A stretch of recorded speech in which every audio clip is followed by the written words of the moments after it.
Now I want to get as close as I can to the nostrils. So I'm just switching to the cotton bud just to thicken up the nose. Making sure you've got enough on the septum as well, the part in between the nostrils. Because if the nose is really thin, it won't hold its shape very well. And if it's a nose you want to do, you want to make sure you've got the perfect cast.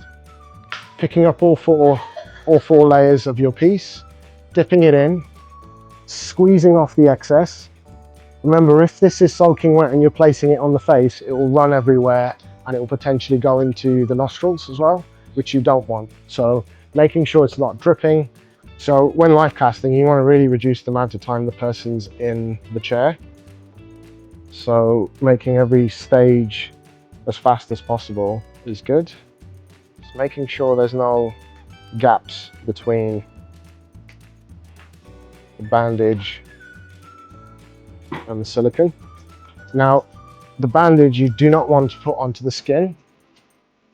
Remember, it's not going to damage the skin, but it will pull out hair. You want to just make sure the bandage is only ever on the silicone.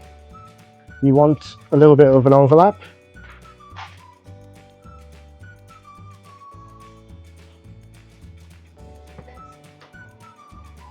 What is?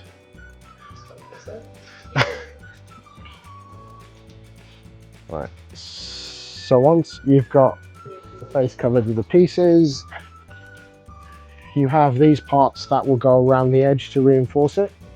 So when you place those on, just push them down. And this is going to go right the way around the edge. Right, so now that's the reinforced part on the edge. Now for the nose. So smaller pieces. Now I'm using a cotton bud just to get a little bit closer. The septum is one of those areas that you got to make sure it's pressed, because if there's a gap between it and you haven't pressed down enough, then you'll have a weakness in the mold. Yeah, so make sure that's that.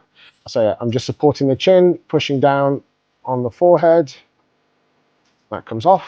You can get the person to pull some faces underneath the cast, and that helps with the suction. Same again, and then the rest of it comes off.